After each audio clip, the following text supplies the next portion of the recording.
Captain Elias Mercer stood at the edge of the shuttle bay, his reflection staring back from the sleek metal hull of the diplomatic vessel Serenity Flame, the emblem of the Earth Union shining just above the entry ramp. The mission was supposed to be Simplify to Arenthal, a distant alien world rich with crystal technology and ancient culture, and negotiate peace after a decade of rising tension over disputed asteroid fields.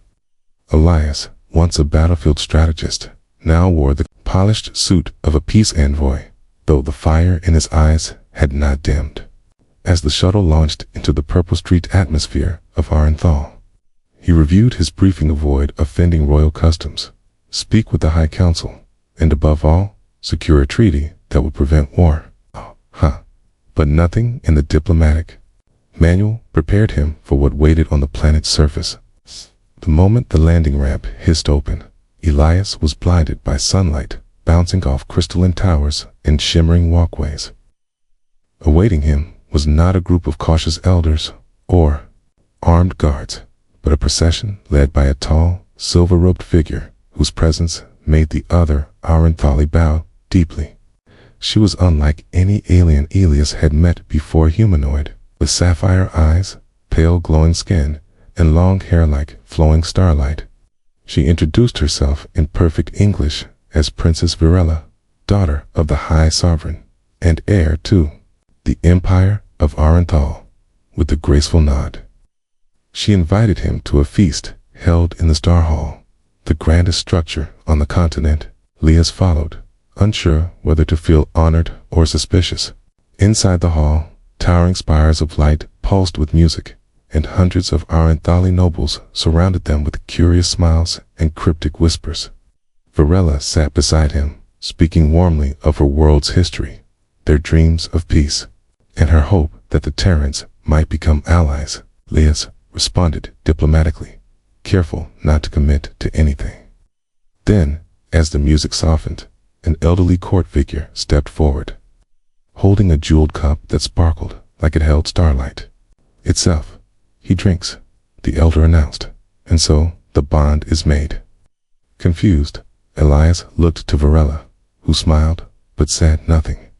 Politely, and thinking it was part of the tradition, Elias lifted the cup and sipped. The hall erupted in cheers. Dancers spun, banners dropped, and fireworks of colored mist exploded from the ceiling. Elias leaned toward his assistant, Ava, who sat a few seats away, equally bewildered. "What just happened?" he asked under his breath. Before she could answer, the elder raised his staff again and proclaimed in a booming voice, "The choosing has been honored. The princess has selected her mate, and the human has accepted." Elias nearly choked on the last of the drink. Mate, as in marriage. He turned to Virella, who calmly placed her hand on his. "You have done me great honor, Elias Mercer," she said. "Our union will bring lasting peace." Panic gripped him. This wasn't in the briefing. No one said anything about alien marriage customs. Ava was frantically whispering into her wrist communicator, trying to reach command. The royal guests watched eagerly, expecting him to smile and embrace this surprise engagement. Elias forced a calm expression, though his mind raced. If he rejected the bond now, it could be seen as a grave insult. If he accepted it blindly, he might become a political pawn, or worse. He needed time, information, and a way to understand just how deep this accidental promise had gone. The feast continued, but he barely tasted anything. Virella remained composed, treating him not like a stranger, but like someone she had been waiting for. She spoke of ancient prophecies, of the star-lined day of choosing, and how the ritual of the ceremonial drink confirmed the bond. "Surely," she said with a curious tilt of her head, "your people sent you because you understood our ways." Elias didn't answer, because the truth was clear, they hadn't. Night fell over the Crystal City. Elias was escorted to a guest suite that looked more like a palace wing. Guards stood at the doors, not threatening, but clearly watching. Inside, he found a console with access to local records. And he began researching everything about the choosing rite. The more he read, the more alarmed he became.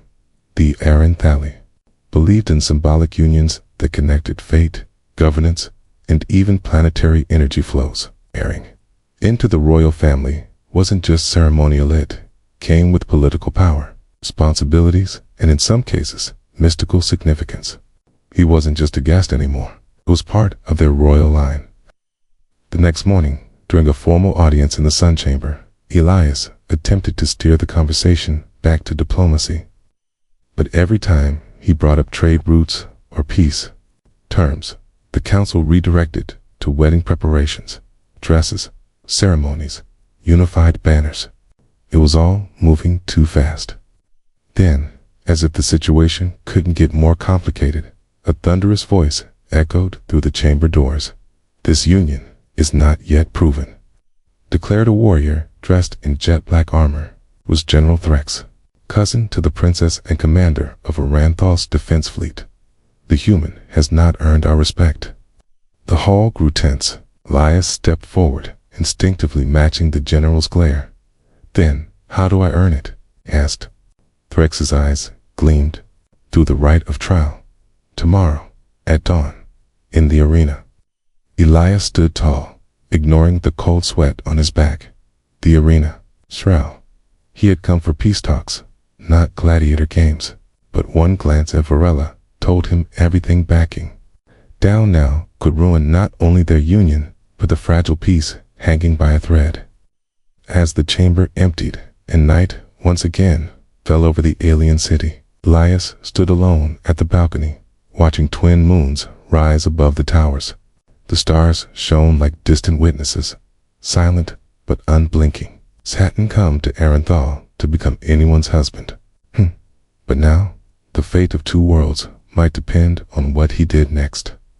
And somewhere, deep in the crystalline silence of the royal palace, he could almost hear the arena waiting for him.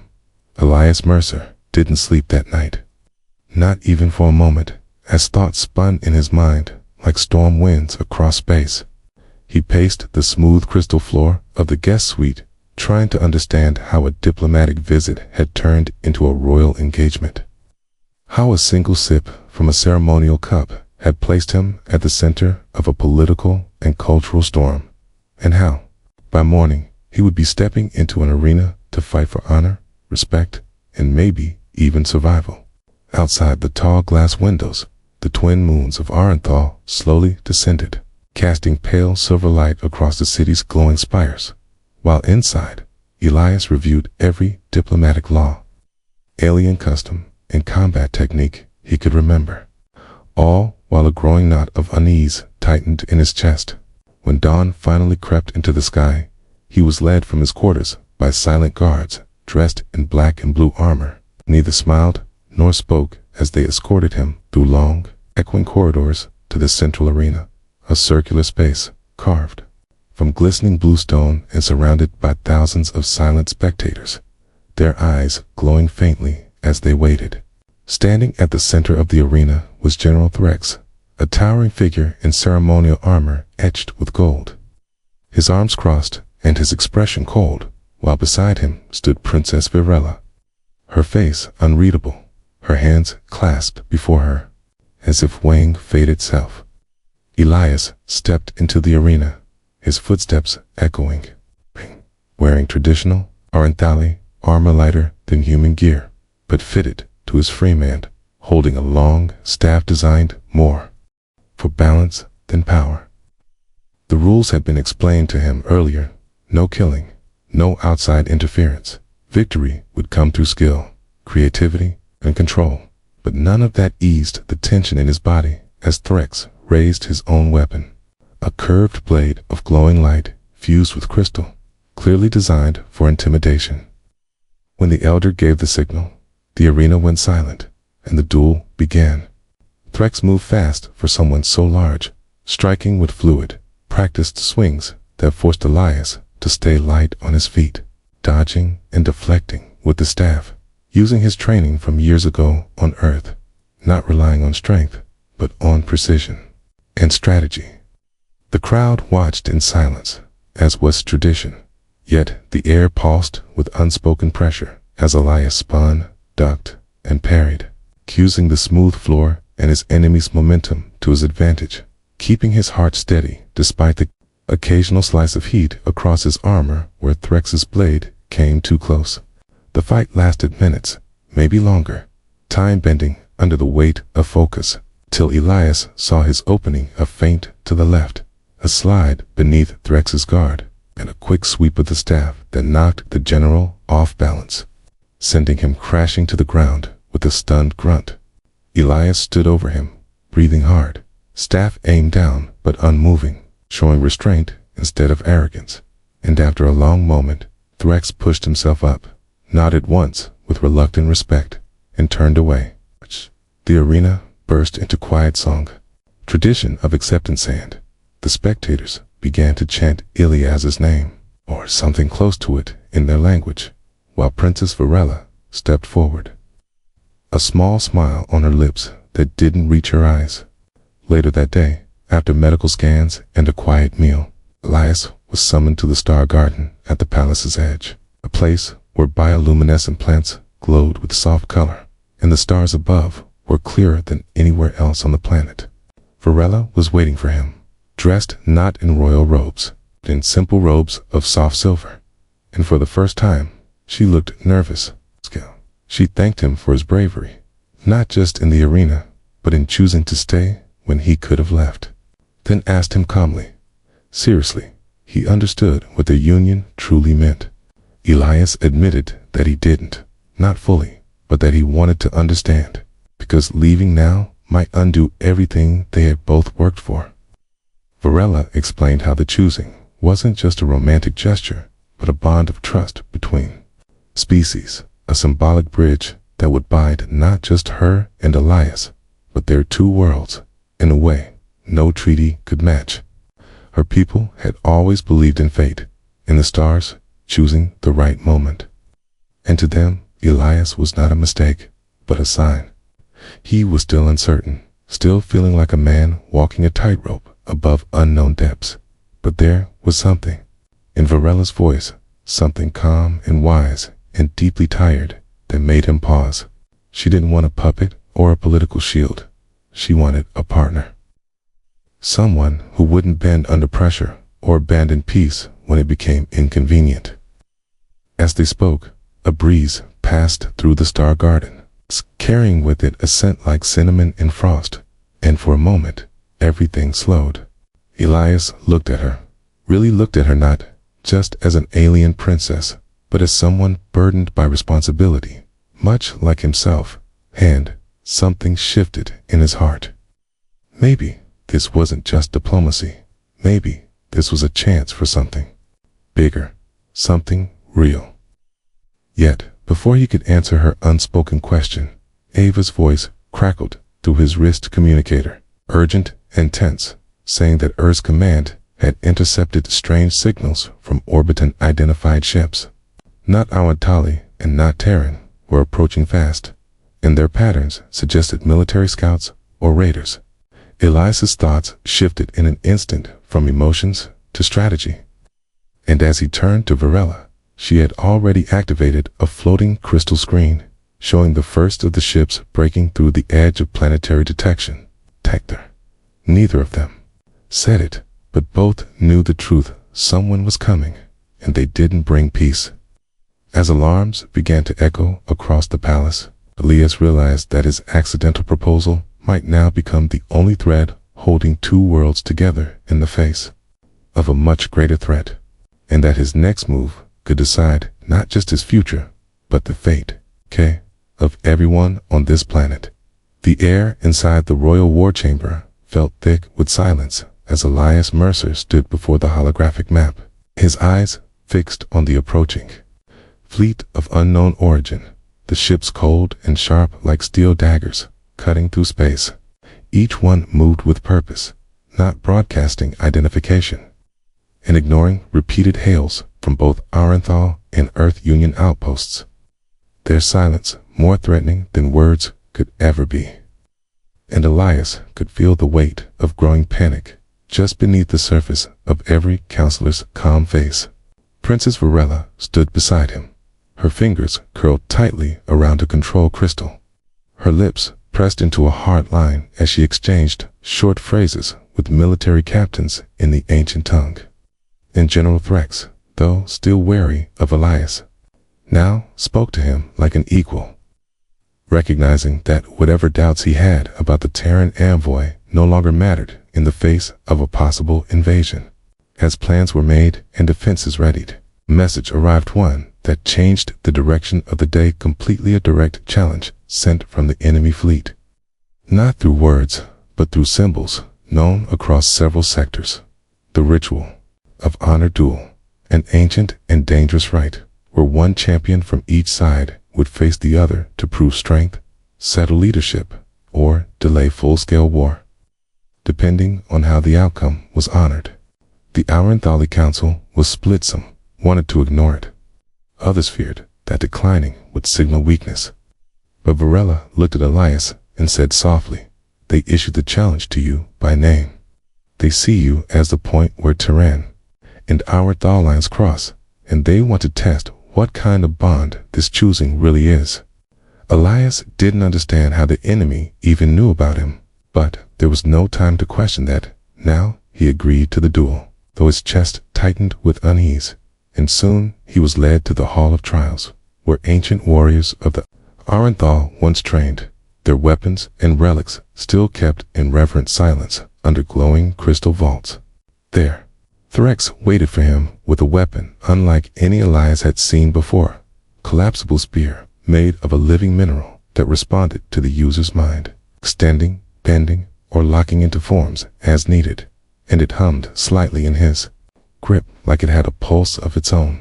Training began immediately, harsh and without rest. Threx drilled him with fast combinations and hard corrections, bruises forming on Ilias's arms and ribs, while sweat poured from him under the heavy air of the chamber. He knew this wasn't just about learning moves, it was about earning Threx's respect fully, and proving to himself that he belonged in this moment, not just as a representative, not just as a mistake who drank from the wrong cup, but as someone who could stand tall for both worlds. Night came and went without pause, and when dawn returned, the entire city shifted its attention to the high arena far above the clouds. Hair shimmered thin, and the light danced differently across the towers.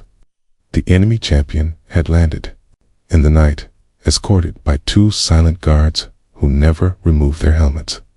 And as the hour neared, Elias was brought before them, wearing ceremonial armor that gleamed with both Aranthali and Terran symbols fused into the chestplate. The enemy warrior was a terrifying sight, tall, broad, with reptilian features, eyes like molten silver, and armor that looked grown from bone and metal. No one spoke as they faced each other at the center of the floating ring, only the wind and distant hum of skycraft engines breaking the quiet. Then the signal flared, and the duel began with brutal force. The enemy came at Elias like a storm, swinging a blade crackling with dark energy. Each strike strong enough to shake the platform, and Elias was forced back again and again, barely holding ground, his mind screaming to find patterns, to adapt, to breathe. He moved differently now than he had during his fight with Threx, faster, more desperate, but also with purpose, remembering each feint, each maneuver drilled into him. And slowly, he began to shift from defense to counterattack, striking low, using his environment, spinning his spear into traps that forced the enemy to step back and remeasure. The crowd below watched in tense silence, and Varela stood at the royal tower's edge, her heart steady, but her grip tight on the rail. The fight stretched on, time losing meaning, until Elias, bleeding from a deep cut across his side, found his moment. He dropped low, let the enemy swing over him, and then slammed the spear upward with all his force, knocking the creature off balance, then striking again and again until the dark blade fell from its grip and the warrior collapsed to one knee. Elias stood, panting, weapon aimed but unmoving, as was tradition, and waited for a response when the enemy slowly placed a clawed hand against his chest and lowered its head in silent defeat. The duel was won. The crowd erupted in low chants of praise, and messengers rushed to transmit the outcome to the enemy fleet, which halted its advance and, after a tense hour, slowly began to turn away, disappearing back into the stars from where they had come. Back in the palace, Elias was treated not just as a guest, but as a symbol, someone who had bridged culture, war, and fear through strength and restraint, and who had earned, without asking for it, the respect of an entire world. Threx approached him in the medical chamber, grunted once, and said, "You're not just a diplomat now. You are one of us," before turning and walking away without another word. But it was Varela who surprised him most. She came to him quietly, holding not a treaty or scroll, but a simple ring shaped from crystal and silver, and said, "The first proposal was tradition. This time, I ask by choice. Will you stay?" And as Elias looked into her eyes, filled not with pressure, but with hope, he felt the answer rise from somewhere deep inside him, not because of duty, not because of fate, but because he wanted to build something real on this strange, beautiful world where he had become more than just a man sent to make peace. The celebrations had barely begun. The sky darkened again, not from sunset, but from warnings flashing across every screen in the palace, across every tower in Arenthal. Elias Mercer stood beside Princess Varela in the royal observation deck, watching as the stars blinked out one by one on the edge of the system, their light swallowed by massive objects that slowly came into view. This time, it wasn't a fleet of scouts or raiders, but something far worse, something older, larger, and silent in a way that made the soul tremble. They were called the Aphyxians, and scattered recti machines wrapped in living tissue, cold mines that swept through galaxies like a storm, feeding on energy, erasing entire histories in days, and never once speaking, never once responding to peace calls or warnings. They hadn't been seen for centuries, believed lost in some great battle beyond the outer rim. Yet here they were now, black ships shaped like giant insects with spiked wings and glowing red cores, slowly forming a blockade between Arenthal and the rest of the stars. Elias didn't need an interpreter this time. He could feel it in the air, in the way the council members held their breath, in the way the guards stood with their weapons clutched tight, that this was not a misunderstanding, not a bluff, but a quiet declaration of war. Varela turned to him and said calmly, "This is no longer about Earth or Arenthal. This is about survival." And with those words, something shifted deep inside Elias, like a thread pulled tight, his mind already working, already sending orders to Ava to contact Earth Union's fleet and scramble reinforcements. But communication was failing. The Aphyxians had released something in orbit, a web of dark static that spread across frequencies like digital fog, choking messages before they could fly. Elias and Varela called an emergency meeting with both Arenthali commanders and the remaining Terran envoys. And though mistrust still lingered like smoke in the air, the looming shadow above forced everyone to lower their pride and speak. Plainly, there would be no chance to escape, no chance to run to a safe world and wait. Because the Aphyxians didn't chase people, they consumed systems from the inside out, starting with power sources and ending with the collapse of planetary cores. Elias suggested activating old orbital weapons from the ancient wars, but many had been left to rust or buried under peace accords. And the only functional weapon of scale was buried deep in the ice vaults of Voskel, guarded by warriors who hadn't left their post in generations, still following forgotten orders. Varela offered to lead the mission there, but Elias stepped forward instead, saying the world had already seen her risk enough, and it was time he proved this choosing meant something more than ceremony. She didn't argue, but there was a weight in her silence as she handed him the royal seal. Something that would allow passage through old gates and locked memory vaults. Elias left before dawn with a small strike team, half Tarun, half Arenteliand, traveled in a stealth ship low through the atmosphere, past storms and jagged mountain ranges, until the land became ice and silence. The vault rising from the ground like a clawed hand, reaching toward the sky.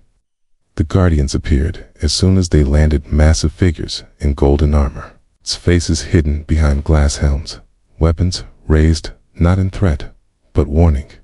Elias stepped forward alone, presented the seal, and when asked why a Terran came to awaken the weapon, he said simply, because no one else will, and something in those words moved the guardians, who lowered their weapons and led him deep into the frozen tunnels, past walls etched with stories of ancient wars fought long before either Earth or Arenthal had walked among stars.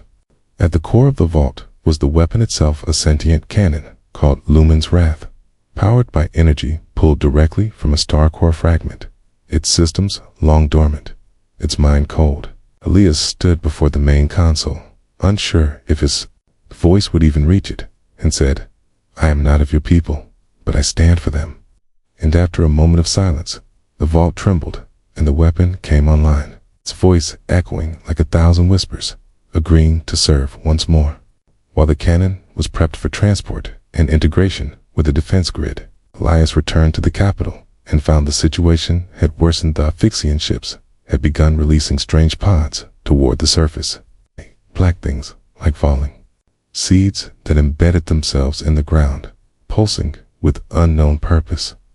No one knew what they did, but engineers who tried to scan them went silent. And once bright cities near the impact zones began losing power, one by one, panic had started to rise among the people. But Varela refused to let it spread. She spoke to them from the palace spire, a voice projected across every city, telling them the truth without softening it, telling them to trust the old ways and the new, to trust each other, and that a path forward existed, though it was narrow and dangerous. Elias stood beside her, and when she was done, he added only one sentence: "We fight as one, or we fall alone." And that line was repeated across towers, among children, in the shadows of broken streets.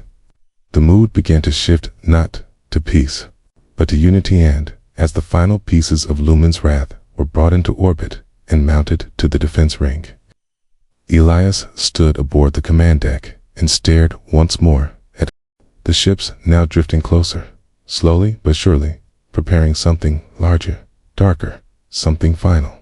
Kava broke through the static long enough to send a last message from Earth. Union backup was on the way. But days out, too far to help, unless they held the line. The battle would begin before dawn, and as Elias walked the halls of the palace one last time that night, he found Varela alone in the crystal garden, her eyes fixed on the stars. She asked him quietly, "If we fail, will your people remember us?" He said, "If we fail, they won't have the chance." And though the words were grim, she smiled. They stood there in silence, not as princess and envoy, not as soldier and ruler, but as two people holding on to something fragile in a storm that wanted to break everything. When morning came, the skies opened in fire as the first wave descended. And Elias knew the time for talks was over now. Came the fight for tomorrow.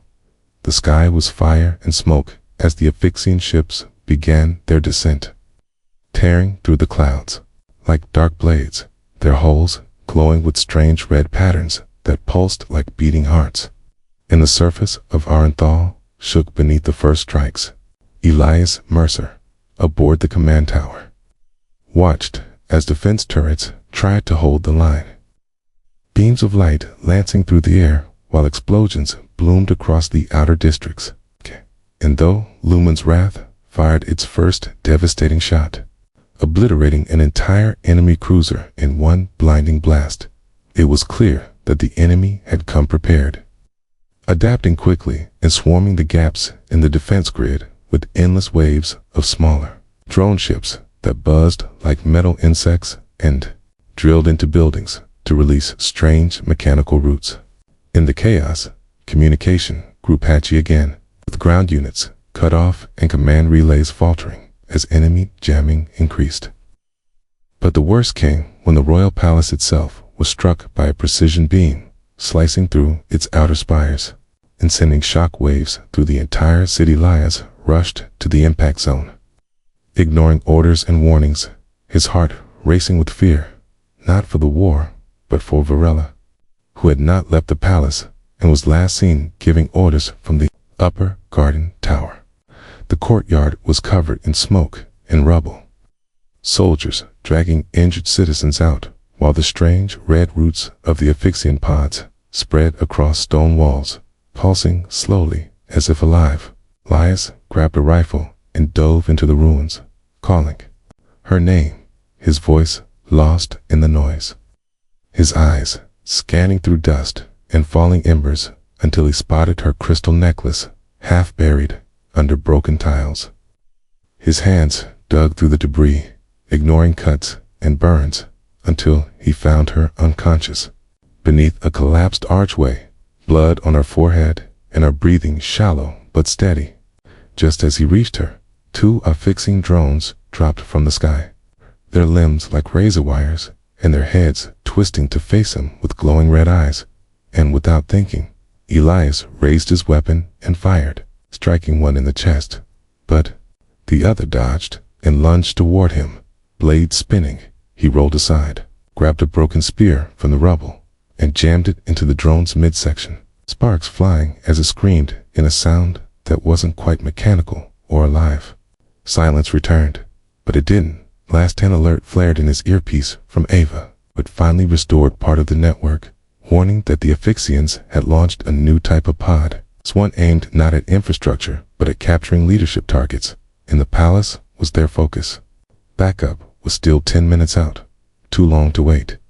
So Elias wrapped Varela in his coat, lifted her into his arms, and began moving through the broken halls, taking every side corridor he could remember from their old walks, using the tunnels the servants once showed him, while behind them the sound of scraping metal and synthetic voices grew louder. Escape wasn't easy. The Aphyxians seemed to sense her presence, their drones moving with unnatural coordination, cutting off paths and forcing Elias to double back again and again, his arms aching from carrying her, his lungs burning as smoke thickened, and yet he pressed forward, driven not by duty anymore, but by something far more personal, a connection formed not by treaty, but by trial and truth. Finally, he reached the lower vaults beneath the palace, where old supply tunnels led into the deeper streets of the city. And just as he reached the gate, a larger asphyxia machine dropped from the ceiling, this one shaped like a spider fused with a tower, tall and terrible, its face blank and white like a mask carved from bone, and its limbs reaching with unnatural speed. Elias ducked behind cover, drew the last of his grenades, and waited for the moment it leaned close. Then he pulled the pin and threw it into the center of the beast's chest, diving over a rail just as it exploded, tearing through the corridor with shrapnel and light, and sending him tumbling down into the lower level with Varela still held close.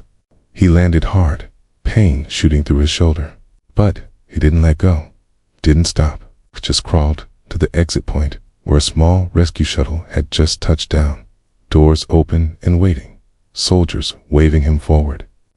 He ran the final distance with his legs barely holding him, collapsed into the ship, and shouted for them to lift off as the ceiling began to crack behind them.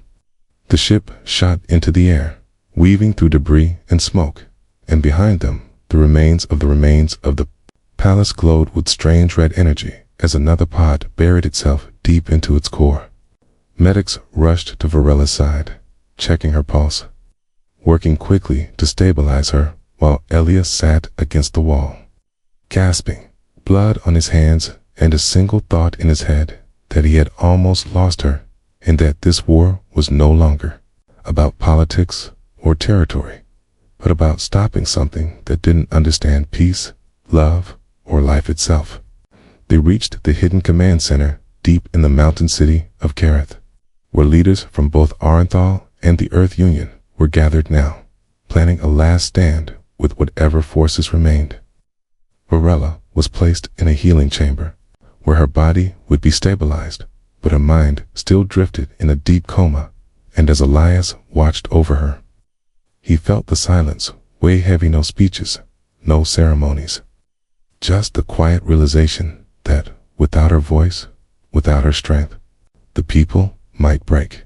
So he stood before the council himself, still bandaged, still bruised, and told them the truth of what he'd seen, of what the Aphyxians wanted: complete silence, total absorption of everything living again, that the only way to stop them now was to strike at their source.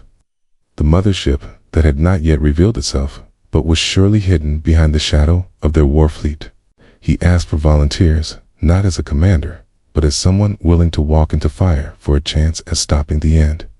And slowly, people stood: pilots, soldiers, engineers, even one of the guardians from the ice vaults, ready to follow the man who had come to talk peace, but stayed to fight for more than his own people. As the night fell again and the red glow of the Aphyxian roots spread further across the land, the team began to prepare for a mission no one expected: to survive a deep infiltration into the enemy fleet, to find and destroy the core ship before the world could fall completely. And while Elias suited up for one more battle, he paused only once, placing his hand against the glass of Varela's healing pod, whispering softly, "I'll bring back the light," and turned toward the future with no promise of return, only the fire of hope in his chest. The sky above Arenthal was no longer blue, it was dark red, choked by smoke, strange light, and the shadows of ships that did not belong to this world. As Elias Mercer and the strike team flew silently through the upper atmosphere in a stealth cruiser, hidden from enemy scans by cloaking tech salvaged from both Terran and Arenthali systems, his mind stayed focused on one thing: the heart of the Aphyxian fleet. A single enormous ship called the Core Mind, deep within the cluster, surrounded by layers of mechanical guardians and smaller drones, pulsing with red light and strange signals. That was the brain, the source, the root of the invasion, and if they didn't destroy it soon, nothing would remain of the world below but quiet ruins and ash. Varela still lay in a healing pod beneath the mountain base, her body slowly recovering from the palace attack. But her absence burned inside Elias like a cold fire, 'cause her voice had always steadied the council, the people, even him, and now it was his turn to do the same without her by his side. The ship glided into the dark, slipping through enemy patrols, dodging pulses of scanning beams, and finally reached the edge of the main structure. A monstrous ring-shaped vessel larger than any city, turning slowly in orbit with long, black spires stretching outward like claws. No one had ever entered one of these ships and come out. But this was not a time to think of fear. The team broke into the outer hall through a maintenance bay, cut silently through the strange organic metal plating, and moved like shadows through empty halls filled with red mist and strange whispers from the walls. The Core Mind did not have guards in the way human ships did. No sentries, no alarms, only strange floating eyes that blinked once and drifted away, as if unsure what to make of living beings walking within its body. Deeper into the ship, the walls began to shift and pulse as if alive, and soon they reached the chamber round, glowing and filled with a massive sphere of energy held in place by beams of pure light, the core itself protected by a shield of thought, a field that responded to emotion, not weapons. Ava's voice came through Elias's earpiece, saying they had cracked part of the code. It wasn't just technology, but an echo of ancient minds, and to reach it, Elias would have to walk alone, unarmed, and open himself fully.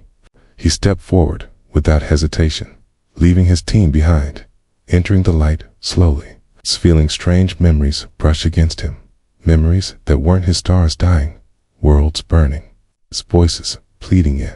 Yet beneath all that was a silence, deep and heavy, as if the core mind had once known pain and had forgotten how to live.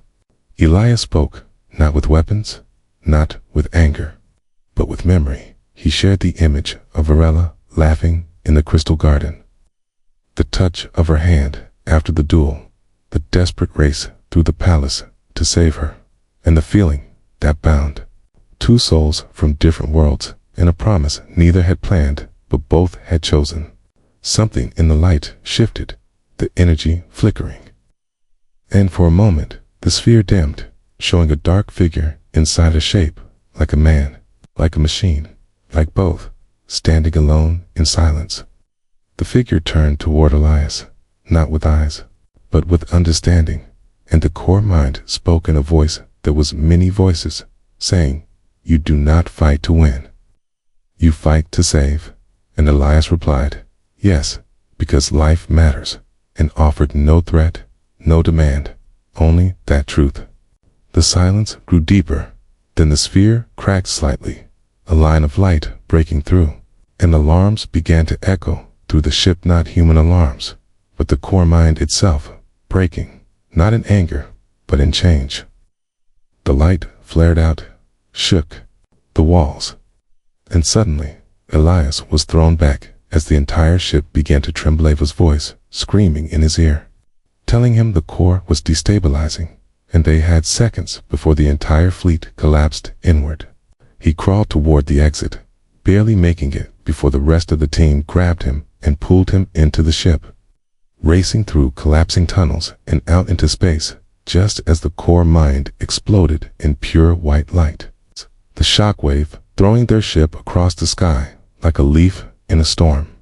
Behind them, the Aphyxian fleet faltered, ships blinking out one by one, the drones falling from the sky, the red light fading until only stars remained, clear and silent. They landed hours later to find the planet still burning, but alive, the people still afraid, but free, and the council waiting, eyes wide as they saw Elias stumble from the ship, bruised, burned, but standing. He spoke little, only said that the war was over, for now, and went straight to the mountain chamber where Varela still rested. And when he entered, her eyes opened for the first time, slow and clear, and she smiled weakly, whispering, "You kept your promise." And he nodded, eyes wet, replying, "So did you." Weeks passed, the world began to rebuild, and those scars remained. A new future began to take shape, one not ruled by fear, but built on unity between two peoples who had once seen each other as strangers, now bound by something stronger. The choosing ceremony was held again, this time not in shadow or haste, but before a world watching in peace, and Elias stood beside Varela, not as envoy or warrior, but as her equal, her partner, the man who had come to talk of peace and had become its living proof.